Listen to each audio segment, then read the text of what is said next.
ರಾಮ ಮಂದಿರ ಹುಂಡಿ ಕಳ್ಳತನ ಪ್ರಕರಣಕ್ಕೆ ಸಂಬಂಧಪಟ್ಟಂತೆ ರಾಮ ಭಕ್ತರ ಹೆಸರಿನಲ್ಲಿ ಪತ್ರವನ್ನು ಬರೆದಿದ್ದಾರೆ ಚಂಪತ್ ರಾಯ್ ಅವರು.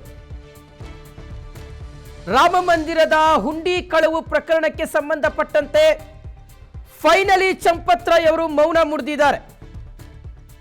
ಈ ಒಂದು ಆರೋಪ ಕೇಳಿ ಬಂದ ಬಳಿಕ ಮೊದಲ ಪ್ರತಿಕ್ರಿಯೆಯನ್ನು ಚಂಪತ್ ರಾಯ್ ಅವರು ಕೊಟ್ಟಿದ್ದಾರೆ ಪತ್ರದ ಮುಖೇನ. ರಾಮ ಮಂದಿರ ಟ್ರಸ್ಟ್ನ ಮಾಜಿ ಪ್ರಧಾನ ಕಾರ್ಯದರ್ಶಿ ಚಂಪತ್ ರಾಯ್ ಅವರು ಈಗ ಮೊದಲ ರಿಯಾಕ್ಷನ್ ಅನ್ನು ವ್ಯಕ್ತಪಡಿಸಿದ್ದಾರೆ. ಹುದ್ದೆಯಿಂದ ತೆಗೆದ ಬಳಿಕ ಅಥವಾ ಅವರೇ ಹುದ್ದೆಗೆ ರಾಜೀನಾಮೆಯನ್ನು ಕೊಟ್ಟ ಬಳಿಕ ಅಂತ ಏನಾದರೂ ನೀವು ಕನ್ಸಿಡರ್ ಮಾಡ್ಕೊಳ್ಬೋದು. ಚಂಪತ್ ರಾಯ್ ಅವರು ಈಗ ಮೊದಲ ಪ್ರತಿಕ್ರಿಯೆಯನ್ನು ಕೊಟ್ಟಿದ್ದಾರೆ. ಲೆಟರ್ ಒಂದನ್ನು ಬರೆದಿದ್ದಾರೆ. ಆ ಲೆಟರಲ್ಲಿ ನನ್ನ ಮೇಲೆ ಹಲವರು ಸುಳ್ಳು ಆರೋಪವನ್ನು ಮಾಡಿದ್ದಾರೆ. ಆರೋಪಗಳ ಹಿನ್ನೆಲೆಯಲ್ಲಿ ನಾನು ಮೌನವಾಗಿದ್ದೇನೆ. ಜುಲೈ 6ಕ್ಕೆ SIT ತನ್ನ ವರದಿಯನ್ನು ಸಲ್ಲಿಕೆ ಮಾಡಿದೆ. ಟ್ರಸ್ಟ್ ಸಭೆಯಲ್ಲೂ ಸಹ SIT ಪ್ರಾಥಮಿಕ ವರದಿಯ ಬಗ್ಗೆ ಚರ್ಚೆಯಾಗಿದೆ.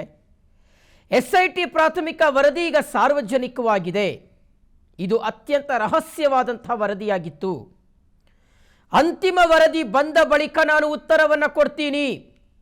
ಎಲ್ಲ ಪ್ರಶ್ನೆಗಳಿಗೂ ಕ್ರಮಬದ್ಧವಾಗಿಯೇ ಉತ್ತರವನ್ನು ಕೊಡ್ತೀನಿ.